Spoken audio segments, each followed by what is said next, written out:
Ladies and gentlemen, welcome to the channel World of Wrestling. Here today to discuss about AEW Dynamite January 12th, 2022 episode. This was, it was whatever, really, to be honest with you. Storyline-wise, there was good stuff taking place. A lot of good matches being developed for future pay-per-view. Definitely see Chris Jericho and Eddie Kingston competing at the upcoming pay-per-view in March, early March, for Revolution. So I am looking forward to that match between those two. Hope to see that take place. We also got to see CM Punk go up against Wardlow, which was his Wardlow's first real opponent, and he did well in the match, but unfortunately, he played out a really dumb role in this matchup because of MJF. More importantly, MJF technically cost him the match, I think, in my personal opinion. So I wasn't too happy with that. It really came across kind of weird. I mean, CM Punk was getting his ass kicked throughout most of the match. And Wardlow just got rolled up by a roll-up pinfall, which I thought was really kind of cringy in a way, but it kind of was like, hey, you fucked up. You should have just pinned me when you had the chance and left it at that. But unfortunately, that was not the case. I think CM Punk deserved a little bit more of offense in this match anyway.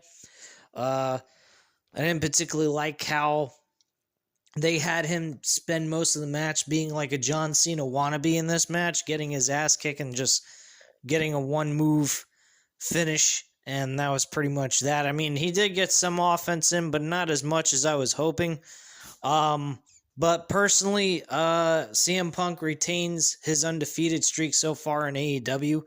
I think that will continue leading into Revolution, where we get MJF versus CM Punk, and CM Punk will end up losing his match to give MJF his number one contendership for the world title leading into the Double or Nothing pay-per-view.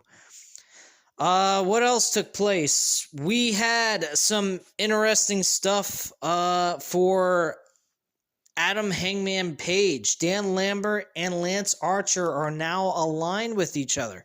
I actually like this. This is good. My only issue with it is putting Lance Archer in another situation where he's going to be left having to take an L. There is no way they can give this championship to Lance Archer. This is not a good situation for him. Now, tying him with Dan Lambert, I think, was a smart move. We have not seen Jake the Snake Roberts at all on television. So aligning him with Dan Lambert and Scorpio Sky and Ethan Page would be a good idea because he'd have a group around him. And he really, in my personal opinion, could use that to his advantage. So I'm okay with this move. I just don't think putting him in the world title picture right then and there was the smart move on their part. So I kind of disagree with half of it. The other rest of it was very smart on their part to do. With the aligning with Dan Lambert. But let's go right into everything. Do this in chronological order. Adam Cole, baby, comes out with Bobby Fish and Kyle O'Reilly. He has story time for everyone in the audience. He runs over his AEW accolades before putting over his Red Dragon buds. He says it's a new era in AEW. Suddenly, out comes the Young Bucks. Matt Jackson says, "Thanks for the invite." Kyle O'Reilly said they didn't need their help against the Super Friends on Rampage. Matt says they're right, but he has to make one thing clear. This is their company. They're the longest reigning tag team champions, and they plan to get their belts back. Funny, Red Dragon has the same New Year's resolution, and Bobby Fish says nothing is going to stand in their way. That includes the Young Bucks. Adam Cole plays peacemaker about friendly competition before running down best friends. Out they come with Orange Cassidy having the mic in hand. Orange's plan wasn't to talk, but fight instead. Best friends brawl with the super click, and Orange tosses Cutler, and it allows Cole to hit a low blow on Cassidy. Out comes Chris Statlander, though, to stop him from doing any more damage. And then Brit Baker comes down with a sneak attack and hits her from behind. And then connects with a curb stomp. Cole super kicks and... hold on. Sorry. And does the last shot to Orange Cassidy. Cole and Bret kiss as super click pose together. Oh, something's going on here. Oh, I just had a notification. So, Brit Baker is now part of the super click. This is awesome. I actually like this. I hope they get rid of Reba. A Rebel, whatever the fuck her name is, whatever she's going by. And I hope that, Jamie Hayter could be part of the whole group, maybe. Or maybe they could just totally disband it. Have Brit Baker be part of the clique. And Jamie Hayter is left out in the colds and you turn her face. Maybe challenge for the Women's Championship somewhere down the line. And that's it. Plain and simple. I think that would be a good idea. I mean, you could also go in the route of building around of having her take the title off of Brit Baker in a Double or Nothing pay-per-view and have her work her way into that picture by that time, which is usually in May. So that would give them plenty of time to build her up for the next 4 or 5 months and get her a stack full of wins throughout the upcoming months leading to May, and then go into that storyline and really cut into things where they start building on that leading into their pay-per-view for Double or Nothing and having her lose the title to Jamie Hayter. That's an idea. Do I see them doing that? I don't know. Really, I didn't see Jamie Hayter out there with her either. So that's another thing that throws a red flag in front of my eyes. So I'm not quite sure. But I did like Brit Baker part of the Elite. I thought it was very nice. I was wondering when the hell they're going to pull the trigger on this, since they both have them in the same promotion. And they finally did here tonight. The next thing that took place was match number 1 with CM Punk and Wardlow. I already discussed this. Wardlow loses the match with a bunch of power bombs and offensive maneuvers. And you think that he would have won the match, but unfortunately that was not the case. He power bombed CM Punk through a table on the outside of the ring. Power bombed him in the ring itself. He was basically beat to shit, CM Punk. And eventually got a small package for a 1, 2, 3 at the end. And that was that. After the match was over, though, MJF was irate. He shoves and pokes at Wardlow. And Wardlow just eventually grabs MJF by the hand. And Shawn Spears intervenes. He settles him down and Wardlow leaves in fury. Aubrey Edwards checks in on CM Punk, who's down at ringside. And that's basically it. The next match on the card was Powerhouse Hobbs versus Dante Martin. This was actually a really good David versus Goliath type matchup. I actually enjoyed this a lot more than CM Punk and Wardlow, which is very surprising in my opinion. I would figure that CM Punk and Wardlow would have been a better match, but just based on the execution of the match, I didn't really like it as much as Dante Martin Hobbs. Call me crazy, I might be, who knows. But I think that this match was actually better than CM Punk and and Wardlow, despite the fact that they have a larger star power in the match with those two guys. Powerhouse Hobbs and Dante Martin was just executed better. I just feel that they both had equal amount of offense put into the match. They both looked evenly matched. You had Ricky Starks in the middle of this trying to cause distraction and cause Dante Martin a loss. Jay Lethal got involved. This is a great development between Jay Lethal and Dante Martin. I don't know what happened with Leo Rush, but I mean, you could make those three guys a trio and make them allies to one another. I mean, you don't have to make them a faction. You can just make them allies, have them work together here and there, on and off. You know, they don't actually have to be a faction, but as allies, and every once in a while throwing them together in like 6-man tag team matches or alternating between tag team wrestling just to get them on the card in some capacity, I would be okay with that. But yeah, I actually loved the idea of Jay Lethal having some kind of storyline going on. And Jay Lethal versus Ricky Starks, I am very intrigued by. Hell, even Dante Martin versus Ricky Starks would be a good matchup. You know, I am totally fine with either one of those two. I think Dante Martin versus Ricky Starks could be on a Rampage episode as the main event. And then you could also put Jay Lethal and Ricky Starks in a one-on-one match on the mid portion of the pay-per-view, or even just to kickstart the show of a pay-per-view. So I'd be totally fine with that idea if they decide to go with it. I think Jay Lethal deserves a little bit more than what he's getting. I mean, this guy is a multi-time Ring of Honor world champion. He's got the most reigns as world champion in their promotion. They picked up the biggest name out of Ring of Honor. Why not treat him with better treatment than what they're giving him right now?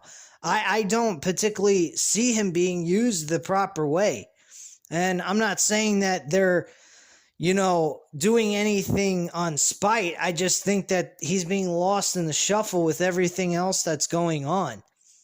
Brody King got introduced. I don't know how he's going to do with everything that's going on, but Jay Lethal has not gotten a good push at all since he's joined the Elite. But I think that this is a good start for him, and it took them a little bit of time, but thankfully they got him in some kind of storyline that might mean something. And Ricky Starks and Jay Lethal would be a great matchup. So I'd be totally fine with that taking place on a pay-per-view to open the show if they want to do that. So Dante Martin did win this match, by the way. He won by hitting a moonsault springboard for a 1-2-3 against Hobbs. And so I think that was great. And then we moved into a segment with Jericho cutting a promo about the greatness of the Inner Circle. They were actually, by Sports Illustrated, announced as the greatest faction of 2021. And he talks about Sami Gevar beating Daniel Garcia tonight. Eddie Kingston comes in and questions Jericho. Lots of tension as Santana, Ortiz, and Hager walk off. Jericho notes he'll be at ringside for Sami. Eddie can come too, but Jericho will kick anyone's ass that tries to interfere, possibly even Eddie's. So this development between Jericho and Eddie Kingston is kind of awkward, but it's also interesting at the same time. They're both fighting over the right to have the ability to kick the shit out of Daniel Garcia and 2.0. Why they're doing this, I have no idea. But the storyline that I'm getting from Eddie Kingston's side is that everybody that he could be allies with, he's practically pushing away and is being very foolish. And a lot of what they could do with this storyline with Eddie Kingston is maybe alter and change his character to a more intelligent person. Because right now, yeah, he is tough. He is playing the tough guy role. But everybody he's getting involved with that could be an ally to him, instead of him being alone and being ganged on, which is what these guys were doing with him in the beginning, he could utilize allies to help him in gang warfare, which is basically what he's in the middle of right now. So this is not exactly the smart move on Eddie Kingston's part. He's made out to be like this tough renegade loner wolf guy, but at the end of the day, he's also getting his ass kicked. I mean, he's walking around with a busted up knee that's fucked up to shit. So you see where this is getting him. A lot of injuries, a lot of damage that he doesn't need to take to his body, and it's kind of foolish. Technically, if you really want to get to the point of all this, it really should be Jericho and Eddie Kingston wanting to be allies so they can team up together to face 2.0, have Sami Gevar involved, and make it a 6-man tag team match. So it's the Daniel Garcia and the 2.0 tag team up against those three, Eddie Kingston, Jericho, and Sami Gevar. But unfortunately, that's not what's going on here. This looks like that whole idea is going to take a backseat. It's not even going to occur. And this is all going to lead to them fighting each other over the right to being able to beat the shit out of 2.0 and Daniel Garcia. So this is going to lead to a matchup that I think everybody's going to enjoy. I haven't hated anything that Eddie Kingston's done in the ring. He may not be the best wrestler in the world. He's far from it, actually. But he's a tough hombre.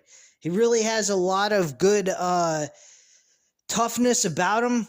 And he's one, in reality, if you got him in a real fight, you know, not a boxing or an MMA type thing, but in a legit fight in the streets, this guy probably could kick your ass. And I think that is what gets him over in his matches. He's got this tough mentality about him, and I think that really plays through his character, and it shows that he's got a lot of heart.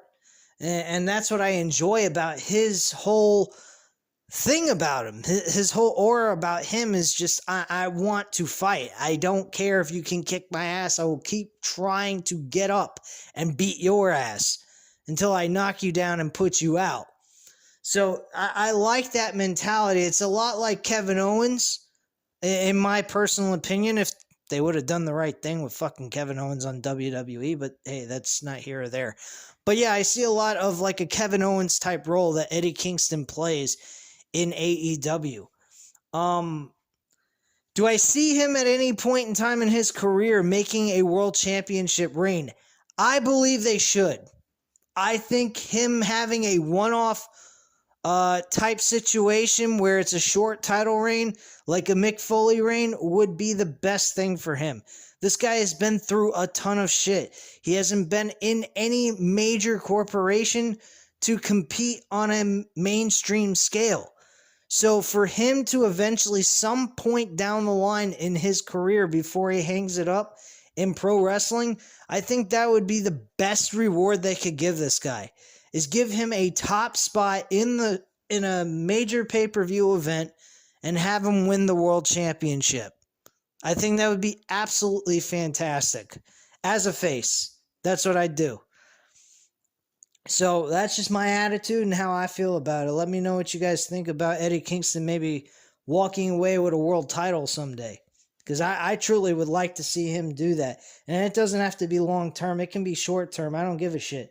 Just him being able to win the world title one time in his career, I think would be really rewarding to him and the work he's put in to this company and just his heart that he puts into it. He leaves his heart and his whole thing on the table. And that's what's great about this guy. So, you know, that's what I think is great about this dude. Anyway, so let's move on. A furious MJF walks out and says that CM Punk got upset when he got an upset win over an oaf. Next week, he's going to give everyone what they want. And everybody was thinking it was him versus CM Punk. But he said CM Punk versus Shawn Spears. So yes, we are going to get CM Punk facing every person on the group of Pinnacle. Very similar stuff what he did with Cody. He also did that with Chris Jericho, putting him through hell just to face for Jericho to face MJF. He put him in through a series of matches. So this is very similar to the same thing. He's done this. This is going on for the third time. This is getting, I kind of think, a little bit old. I mean, I'm not trying to sound like a critique or sound a little like I'm being a dick or complaining, but it's getting a little repetitive with the role of MJF with these build-ups going into these matches. I don't think he needs to have his opponent run down through every crony that's on MJF's payroll, just so that we can say, okay, we're going to have the match now. So I think that's a little ridiculous. I think they need to get away from that after this. After this match is completely taken care of and we finally make it official. So that's just the way I feel about it. I don't particularly care to see this kind of shit over and over again. And this is the third time they're doing it. Adam Cole and Brit Baker officially challenge Orange Cassidy and Chris Statlander next week as all the Super Click run down Brandon Butler. Hangman Page comes out. This was a really good segment. I actually enjoyed. A lot of the segments on this show is good. First hour is actually really good. When we got to the second hour, I think about the time of Matt Hardy and Pentagon Jr., that's where things went south. For me anyway, I was getting a little bored of the show. But the first hour was really good. I actually enjoyed it. But yeah, Hangman Page comes out.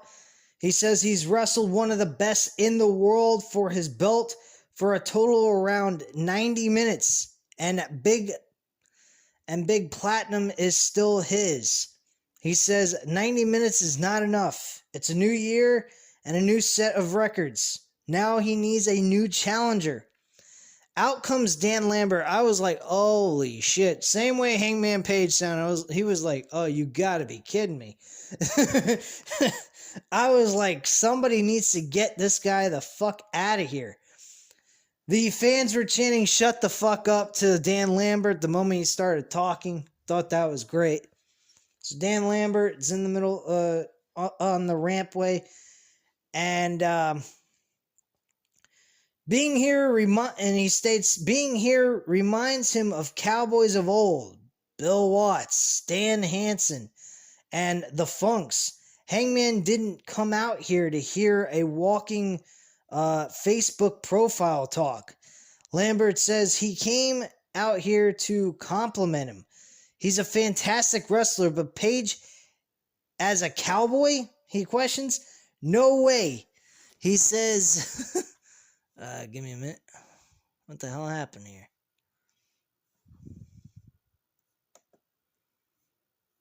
Uh-oh. My computer froze on me. What the fuck? Well, this is bizarre.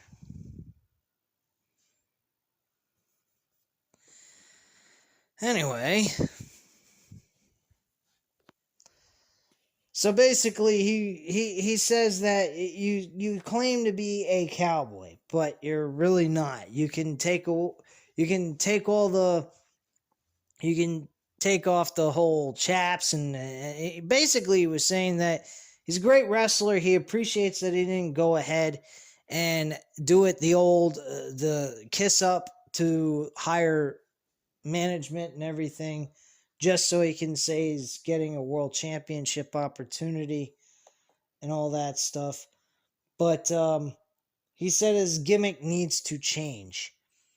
And that's basically how he felt about all this. He did a lot of complimenting, which I appreciated. I thought that was really nice. But he feels that Hangman Page needs to get rid of his gimmick. One thing led to another, basically, and this led to Lance Archer showing up. Lance Archer beat the shit out of Hangman Page, did the his finishing maneuver through a fucking chair. I thought he was going to land on his head through the chair, but fortunate enough, he landed on his back. And I don't know if that was very fortunate anyway, because his back, he looked like he hurt his back pretty bad. So yeah, that's what happened in that segment. Okay, so the next thing that took place here was actually Hikaru Shida comes out for her match with Serena Deeb, but Serena Deeb attacks her from behind. She hits Shida with her own kendo stick. Excuse me, I'm getting tongue-tied here. And slams her knee into the steel steps. Deeb gets in the ring and is ready for the match. Shida takes a while, but makes it into the ring. Shida wants the match. Bell rings, and we're underway at this point. So Shida and Serena Deeb leads to, it just pretty much becomes a one-sided beatdown, eventually leading to a one-leg crab submission hold, and she ends up losing the match because she just couldn't take the punishment anymore. It's called the Serenity Lock is what she calls it. And that was pretty much it. Paul Turner just decided to ring the bell. She had nowhere else to go. And she wasn't exactly in good shape. So the referee just deemed it as a submission anyway, because of the fact of where she was at. She was unable to move or do anything at that point in time, and she wasn't responding either. The referee was just seeing her in agonizing pain, and she just wasn't acknowledging the referee, so he just decided to call the bell, which was very realistic. I appreciate that. I thought that was very good on their part to do something like this, and that is something I liked about this match. It came across realistic. But at the end of the day, I mean, it was a one-sided beatdown. I'm sure that this could lead to a match, or it could lead to Serena Deeb getting an opportunity for the Women's Championship in the near future. So keep an eye out for that to take place possibly. So Paul Turner and Doc Sampson look to tend to Shida, but Deeb attacks her further with a kendo stick. Some of the babyface women's locker room run to check on Shida, and that's basically it. Tony Schiavone is with Jurassic Express and Christian Cage, and Cage sends well wishes to Rey Fenix. Jungle Boy offers the challenge to a top 5 team, and in comes John Silver and Alex Reynolds. We have a match for Rampage between these two teams. Not that I particularly care for this, but I'm not totally against Dark Order. I think they're all right, but they really need something going for them, because right now their storyline is kind of weak. Just my feelings on that. Anyway, that is taking place on Rampage for the tag team titles. Matt Hardy's in the ring with the HFO. His wife Reba and his kids are in the crowd as well. He talks about Rey Fenix getting injured. He's going to do the same to Penta tonight and send him to the hospital, be with his brother by deleting him. And that was the end of that promo. And we get the match between Penta El Zero M and Matt Hardy. This match wasn't all that great. I did not particularly like this match. I thought this match was piss poor, very sloppy. Mainly because of Matt Hardy. Matt Hardy was not moving around the ring very well. He hasn't done a lot of matches lately either. I was just not really impressed with his in-ring work tonight. I think maybe he was just having an off night, possibly. Who knows? But this match just did not intrigue me whatsoever. The maneuvers were really poor. And I think it had a lot to do with Matt Hardy than anything else. Maybe him teaming with Jeff Hardy will improve and give him the opportunity to wrestle, but not have to wrestle long-term periods in the middle of a match and he gets to have rest breaks and whatnot. He might have been out of breath possibly, or exhausted, who knows. But personally, I did not feel that this was one of his good matches. Probably one of the worst matches he's ever had, in my opinion. But Penta L0M manages to pick up the victory here with a Fear Factor pile driver for the 1-2-3. Penta and Alex Abrahantes, I believe that's how you pronounce his name. If I'm mispronouncing it, I apologize. Get on the mic to call out Malachi Black at this point. Lights go out, but come back on for Malachi. Black kicks Alex and then attacks Penta. He attempts to rip off Penta's mask, but out comes the Varsity Blondes. Julia tells Varsity Blondes to relent, and they hold off as Black laughs. Lights go out again and then reappears back on with Brody King in the middle of the ring. They dominate the Blondes and Penta, and that's basically it. I actually, the crowd reaction for that was pretty good. They really seemed like they were intrigued by what he was doing in this segment. So, kudos to them. Let's see here. What else? So, I don't know how he's going to do. He is teamed with Malachi Black. They could become a tag team and win tag team gold. That would be a great idea if they wanted to go that route. But that's pretty much it. Brody King, right now, it's not the greatest asset in the world, but he's not terrible either. So I'm not going to tear him up completely until I get to see how AEW uses him. So Bear Country faced the Acclaimed. This was whatever. I really did not care for this match. The Acclaimed won, which was the right team to go with, and they end up picking up the victory here. They do a mic drop elbow drop on one of the Bear Country opponents, and that's pretty much that. Post-match, though, Sting and Darby Allin attack the Acclaim, since the Acclaim wanted to talk a bunch of shit. And Darby gets Max in the ring, and it set Sting up for a Scorpion Death Drop. We see a blinded bastard Pac. This was actually interesting. I enjoyed this segment. This was a really good vignette video of Pac. He states he's not angry at Malachi. He appreciates the blessing, and now his vision has never been so clear. And as he's doing this promo, he has this card in his hand, and it has, I think a king or a queen on there.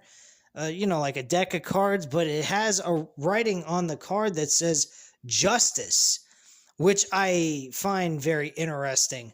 For the fact that what happened to him was injustice. It wasn't right. So for them to show that and have him go ahead and have that card in his hand stating justice, I think that was really cool. And you can definitely tell that there's going to be a one-on-one match between Malachi Black and Pac. So great job by them putting those two together and getting this whole storyline started. Because Pac kind of disappeared in the distance. So did Miro. Miro has not done anything either since he lost the TNT Championship and the loss to Bryan Danielson at the pay-per-view at All Out. Other than that, we really haven't gotten any, or not All Out, Full Gear. We haven't gotten anything from from Miro, though. Miro had a couple of good vignettes, and then he just disappeared. There's no explanation. He's not appearing even on Dark, from what I've heard. I haven't seen his name appear on any of the results on the bottom portion of the screen when they have Dynamite rolling. So I don't know what's going on with Miro, but Miro's kind of taking a back seat again, which I don't particularly like. I thought what they were doing with him was very good stuff. Best stuff he's done since he came to mainstream television. So they need to get him back on television. This guy deserves, a good push, or at least stay relevant on television consistently on a weekly basis. Whether it's Rampage or Dynamite, I'm totally fine with that. Hell, at this point, if you got nothing important for him on television, at least put him on Dark so he can get some wins under his belt, so that when you decide to put him on television again, he has a reason or some kind of purpose to be there and challenge someone for a title out of the clear blue because of his wins and loss record. So there's still room for him to do something. If you guys know of anything about him being on Dark or anything like that, let me know, because I haven't seen his name appear on the results on the bottom of the page, or bottom of the screen. So I'm a little confused by what's going on with Miro, because this is kind of fucked up. They were doing a good job with him. But hey, it is what it is, I guess. All right, so we get a segment with Matt Hardy being frustrated backstage. In comes Andrade El Idolo. He says Matt needs to focus on himself. They're both businessmen. He wants to make a deal with him, and Matt is intrigued. Hardy tells Private Party to stay back and talk private business with Andrade. So this is actually interesting. You got Andrade and Matt Hardy kind of having some sort of relationship here, whether it's going to be where they're allies to one another in some capacity, or possibly even a newfound tag team for just a small period of time, and then this eventually leads to Jeff Hardy showing up. That's a cool idea. You have them as a tag team. The tag team idea is not working out between these two guys. They're really struggling to win matches, and Matt Hardy just basically says, look, this isn't working out. I can't do this.